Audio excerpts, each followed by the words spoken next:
Бидете Бог да благослови. Слава на Господа, братя! Наистина съм благословен да бъда помежду вас.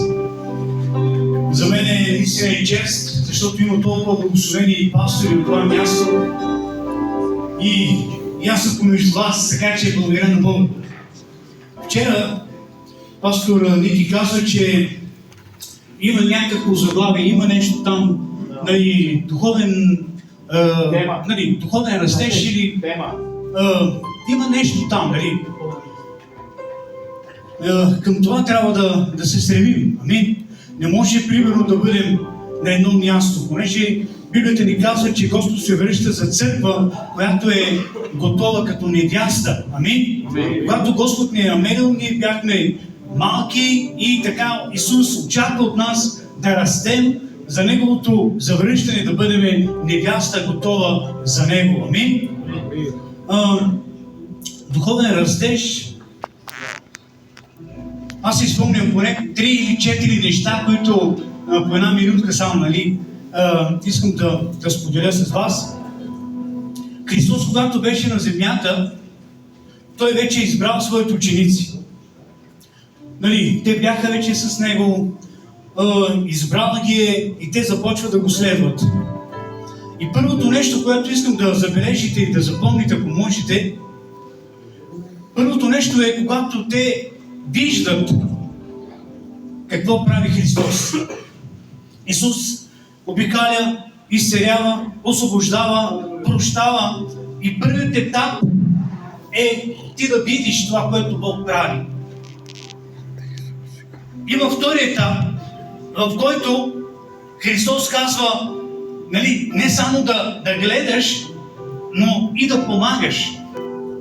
Има такива случаи в Библията, в които Христос, когато е събрал 5000 човека, Той каза на своите ученици, накарайте ги да насядат. И тогава дал хлябът в тяхните ръце и те започнаха да нахранят хората. Нека Бог да ги благослови.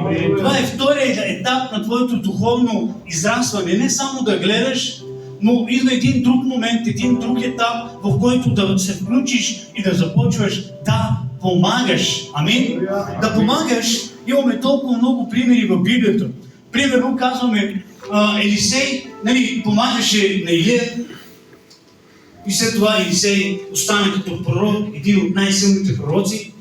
Виждаме примерно Исус Навиев, който помагаше на Моисей и след това той остана и въведе хората в обещанието на Господа. Така че вторият етап не е просто само да гледаш, но и да помагаш. Това е едно духовно израстване. Амин. Имаше друг, трети етап, в който започваш ти да правиш, а Исус да гледа. Сега някой ще каже, как така? Исус казва, идете по целия свят и научете всичките народи и ги кръщавайте в името на Отца, Сина и Святия Дух. И аз ще бъда с вас. Така че има още един етап в твоето духовно израстване. И сега сме в този етап, в който ние правим, а Христос ни гледа от небето. Бъдете благословени. Ние сме призвани да имаме едно духовно израстване. Бог да ви благослови. Амин.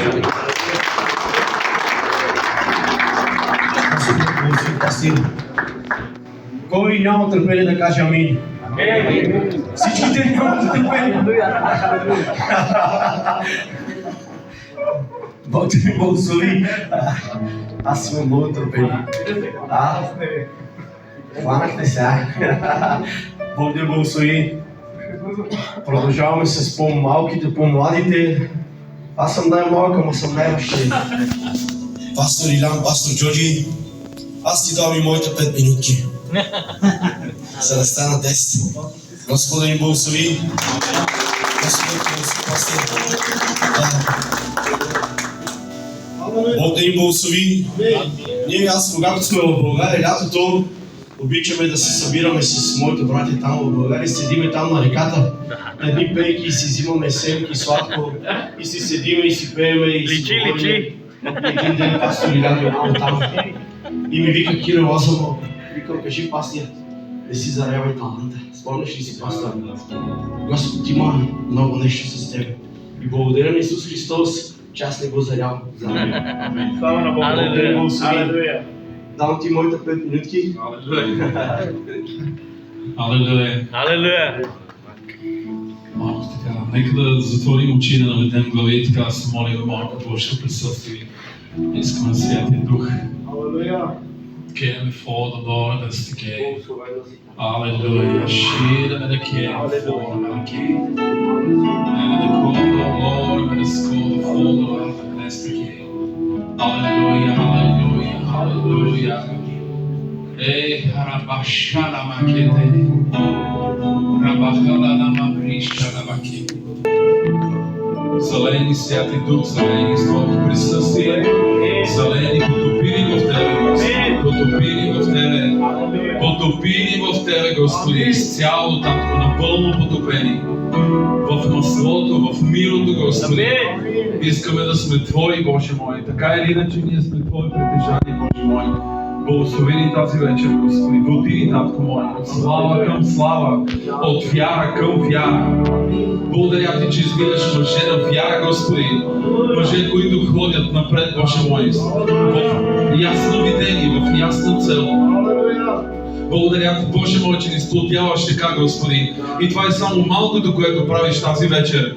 То ще расте, Господи, защото царството Ти расте. Царството на мир, правда и радост в Святия Дух. Татко, ние Ти благодариме, Господи. Отдаваме Ти хвала. В името на Исус кажем заедно амин. Алелуя. 5 минути ще взема, Киро, благодаря за още 5. Алелуя. Господа и благослови. Моите почитания, може ли да те прегърна така, да те целувам още веднъж?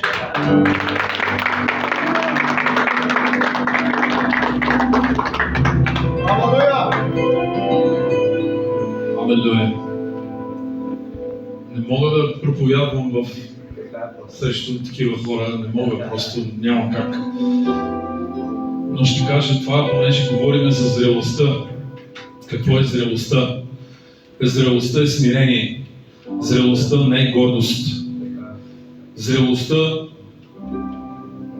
е Божието присъствие в тебе. Зрелостта, както казва Павел в книгата Евреи, до сега да бяхте станали учители, а вие още имате нужда от мляко. Аз вярвам, че Бог издига мъже в последни времена с зрялост. Духовна зрялост. Думата зрялост аз по мое го разбирам. Може да кажем да бъде разтегнато, да бъде оголемено, да бъде разширено, да бъде влагано. Духовна зрялост. Бог издига мъже със зрялост. Бог издига мъже както Петър. Вижте Петър сега. Стои в присъствието на Исус и Господи, аз много те обичам. Господи, аз отивам с теб накрая. До края отивам с тебе, до смърт. Исус казва: не, Петре, петелът няма да пропее, ти 3 пъти ще се отречеш. Малък.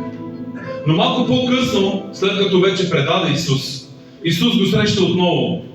Но Петър вече не е малкият Петър, не е Симон, той вече е Петър. Любиш ли ме, Петре? Ти знаеш, Господи. Ти знаеш, Господи, ти знаеш, Господи. Петър вече порасна. До толкова порасна, че неговата зрялост го направи като един от стълбовете на вяра. Духовна зрялост. Духовна зрялост.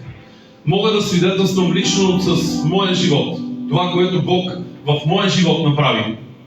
Чуйте, брати. Това, което виждате днес, не е това, което беше преди. Всички бяхме на такова мнение. Всички бяхме на такова място, всъщност. Бях много малък във вяра, както всички вие. Но кое ни доведе до това място?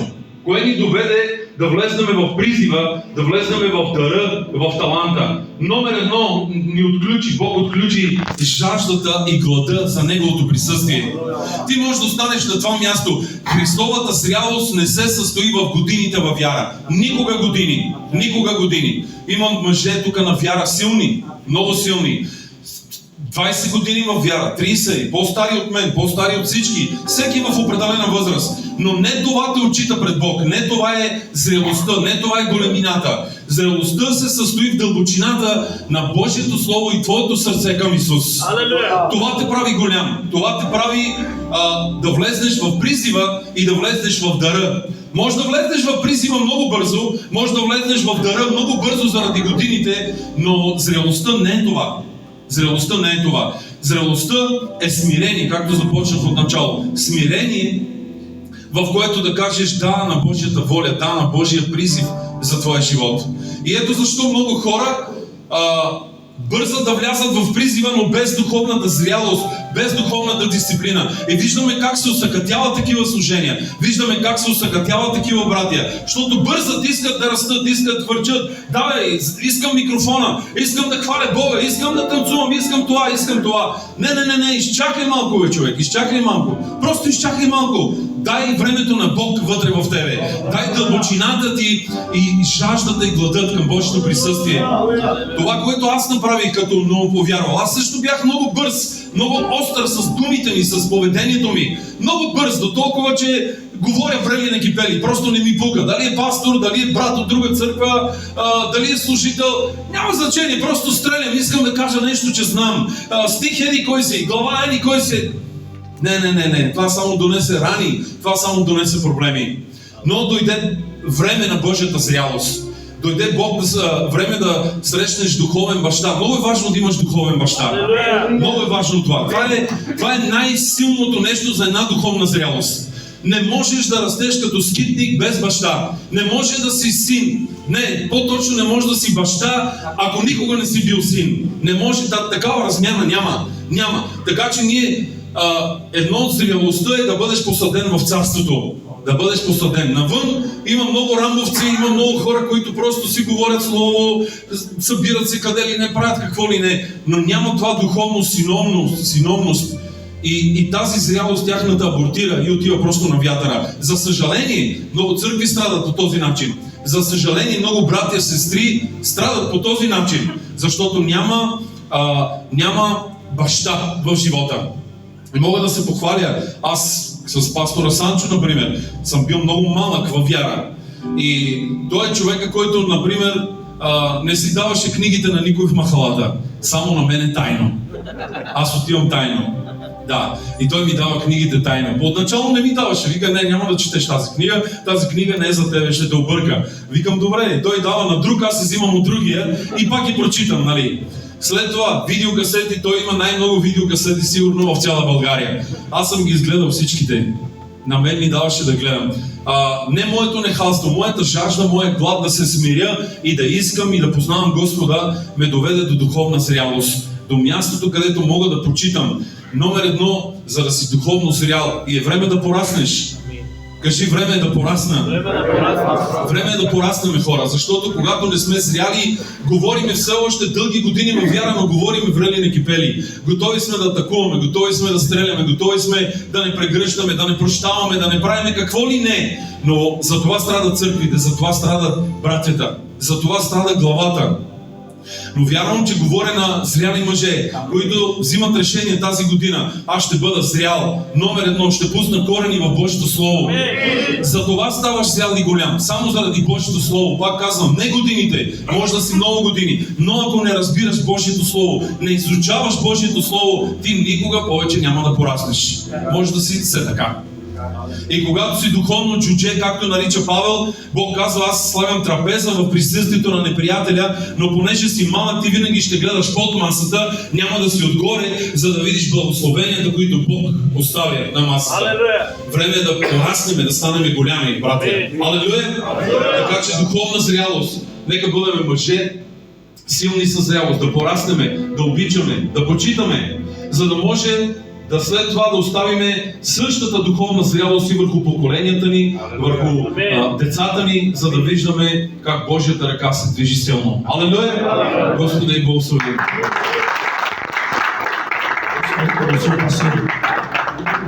Имаме търпения. Амин. Пастор Бони, заповядай, Господа да благослови. Алелуя!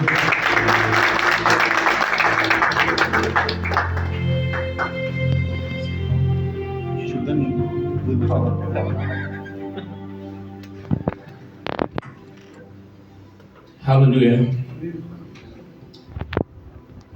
Слава на Господа, братя! Бог да ви благославя! Амин. Радвам се, че можем да бъдем заедно тук и да се разбереме, Киро, само. Баща ти ми каза 10-15 минути да се подготвя. Ти ми казваш 5 минути.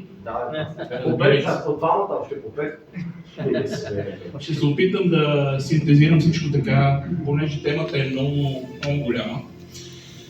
За духовната зрялост. Духовната зрялост, това е, както каза един наш приятел, да се опиташ от един тир да вземеш всичко това, което и да го сложиш в багажника на кола. Толкова много неща мога да си говоря за духовната зрялост, че може би трябва да направим цял семинар за това пасове. И знаете ли, когато пастор Николай ми каза, това е темата, духовна зрялост, цяла седмица, докато шофирам, понеже аз нямам време кога да чета и така нататък, аз го правя по време на движение, си мисля, Боже, толкова много неща, какво да кажа? Толкова са много, че даже не знаеш какво да кажеш за тая духовна зрялост. Докато в един момент Божия дух не ми каза, че знаете ли какво е духовна зрялост? Любов. Любовта е духовна зрялост. Днес искам да говорим за любовта не просто като чувство, не просто като тема, като белег на духовна зрялост. Ще ми дадете 10 минути, не повече. Растежът в Христос не се измерва, както каза и пастор Джоджи, с това колко години сме в Бога. Не се измерва дори с дарбите, с активността ни в църквата. Не се измерва и с това колко много знаеш. Измерва се с това колко любов имаш. Исус в Йоан 17 глава, в своята първосвещеническа молитва, се моли за учениците си да бъдат едно. От 20 стих на Йоан 17 чета, и не само за тях се моля, т.е. той не се моли само за апостолите. Вижте, той не се моли само за апостолите, той е там, той е в бъдещето вече. Разбирате ли? Той казва, аз се моля за онези, които биха повярвали в мен чрез тяхното слово, да бъдат всички в едно, нека кажем едно. Вижте, както ти, Отче, си в мен и аз в теб, така и те да бъдат в нас едно, за да повярват света, че ти си ме пратил. И славата, която ти ми даде, аз давам на тях. Знаете ли защо я дава? За да бъдем едно, той го казва. Аз давам на тях, за да бъдат едно, както ние сме едно, аз в тях, ти в мен, за да бъдат съвършени в едно. Съвършенството означава да бъдеш ураснал в Господа, да бъдеш зрял в Бога, нали? За да познаеш светът, че ти си ме пратил и чуйте, и си ги възлюбил, както си възлюбил мен. Същата любов, която Отец има към Исус, същата тази любов има Бог към нас. Алелуя! Единството, за което говори тук Исус, е невъзможно, приятели, ако няма любов помежду ни. И тази любов трябва да бъде, знаете ли каква? Подобна любов, която има между Исус и между Отца. Тази вечна любов. Той казва, че когато сме в едно, света ще познае, че Отец е изпратил Сина. Няма по-голямо свидетелство от това.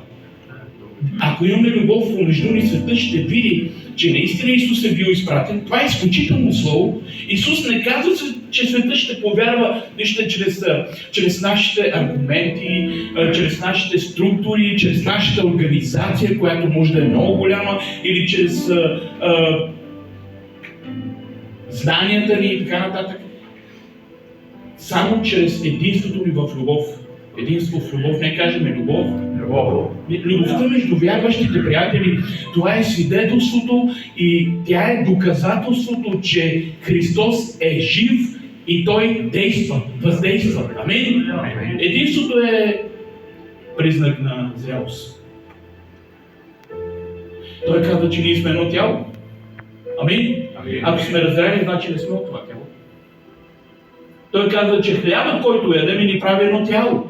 Тялото, което ядем от Него, това е Неговото тяло. Това ни прави едно. И по този начин ние свидетелстваме за Христос и нашето свидетелство става много силно и достъпно за хората около нас. Достъпно. Любовта прави така, че свидетелството да бъде достъпно за хората. Защото ако няма любов, ти не можеш да достигнеш до хората. Хората казват, тези ли бе, те се мразят, те са разделени, те говорят един против друг. Така ли е? Така е. И вижте, след това Исус формулира най-голямата заповед. Той казва да възлюбиш Господа твоя Бог с цялото си сърце, душа, ум и сила. И втората подобна на нея, да възлюбиш ближния си както себе си. В тези две заповеди Исус казва, че се съдържа целият закон и пророци. Това означава, че духовният живот не се върти около списък от правила, около правилно по-скоро около правилно насочена любов. Правилно насочена любов. Амин? Зрелият християнин, приятели, не живее в страх да не съгреши. Всеки ден си мисли да не съгреша. Не! Ти живееш в свят, в който ти трябва да се научиш да желаеш да обичаш Бога и хората. Когато обичаш Бога и хората, то тогава грехът е далеч от тебе. Апостол Павел много добре развива тази тема, много дълбоко е развива в Коринтяни 13 глава. Там той ни говори за любовта, не абстрактно, той не говори абстрактно за любовта, той описва чрез качества. Той каза, любовта е търпелива, любовта е благосклонна, тя не завижда, не се превъзнася, не търси своето, не се дразни лесно, не държи сметка за злото. И това не са поетични думи, приятели. Това е портрет на зрелия човек в Христос. Зрелият човек има тези качества на любовта в себе си. И когато Павел изрежда плодовете на любовта, той всъщност, знаете ли какво прави? Описва характера на Исус. Той описва Исус. Това, което се съдържа. Зрелият християнин има стремеж всеки ден да се бори с слабостите си и да се приближава и всеки ден да се оприличава повече и повече на Исус. Всъщност, зрелостта на един християнин се измерва спрямо това колко прилича на Исус. По характер, не ви казвам по лице. Всички ние сме различни, но да приличаме по характер на Него. Не е ли това в крайна сметка целта на Бог? Вижте, апостол Павел пише в Римляни 8 глава 29 стих, той казва, защото онези, които е предпознал, тях и предопределил да бъдат съобразни с образа на Неговия син, за да бъде той първороден между много братия. Тоест, целта на Отца е ние да приличаме повече и повече на Исус. Колкото приличаш на Исус, толкова по-зрял си. Божията цел не е просто да ни спаси, приятели. Вижте, спасението Той го изработва за нас. Ние не го заслужаваме. Но Неговата цел, виждате ли, по благодат Той ни спасява. Но Неговата цел е да ни преобрази така, че животът ни все повече и повече да прилича на Христос. Това е процес на зрялост. Характер. Христов характер. Христова любов. Не само да имаш вяра и само да изповядваш. Нали? Не. Но действия. Амин. Да кажем амин. Всъщност, когато четем този текст, ние виждаме не просто каква е любовта, а какъв трябва да бъде зрелият християнин в отношението си с хората. Ти трябва да си търпелив. Нали? Ти трябва да прощаваш, да не се дразниш лесно, да не търсиш своето си непременно. Нали? След това Павел прави едно много важно сравнение. Той казва, че сега остават три неща. Не кажем три. Вяра, надежда и любов. В нашите църкви ние говорим за вяра, ние говорим за вяра. Обаче, вижте, Павел добавя нещо окончателно. Най-голямата от тях е любовта. Виждате ли? И той не казва, че вярата и надеждата са маловажни, но любовта е най-голяма, защото тя остава. Вярата е необходима в този живот. Надеждата ни води напред. Но любовта е вечна. И тя е част от самото Божие естество. Бог е любов. Мисли си, че всъщност любовта е основа на всичко. Любовта е основата на християнството. Нали така? Нали, поради тази любов към човека Бог даде един родния си син. И тук идва нещо, което е много важно. Любовта няма да мине на съд. Боже мой, представете ли си? Искам само да си представите следното. Всички стоиме и чакаме, за да минем пред големия бял престол, а ти си пълен с любов. И идваш и ангелът ти казва, ти директно можеш да минеш. Ти директно можеш да минеш.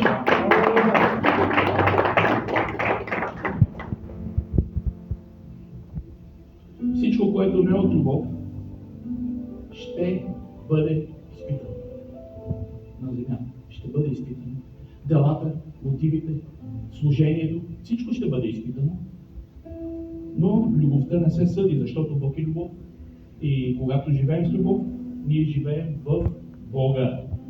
Затова духовната зрялост не се измерва с това колко знаем, а с това колко сме се научили да обичаме правилно. Амин? Правилна любов. И ако се върнем в началото към думите на Исус, за единството, ние виждаме, че всичко се затваря в един кръг. Любовта води към единство, единството води към свидетелство, свидетелството прославя Исус. И това е пътят на зрели християни. И тук идва нещо сериозно и отрезвяващо и приключвам. Откровение 2, глава 2 глава, 4 и 5 стих. Текстът гласи: но имам това против теб, че си оставил първата си любов. Спомни си, проче, откъде си паднал и покай се и върши първите си дела. Ако ли не, ще дойда при теб и ще вдигна светилника ти от мястото му, ако не се покаеш. Църквата в Ефес не е случайна църква. Тя е стратегически център в Мала Азия, приятели. Апостол Павел служи там дълго време. От Ефес се оформят и много други църкви в тази област, в този регион. Така че тази църква е зряла. Вижте, зряла църква, утвърдена църква, богословски силна църква, църква с история, с труд, с постоянство, с издържани изпитания. И въпреки това Исус казва: имам нещо против тебе. Оставил си първата си любов.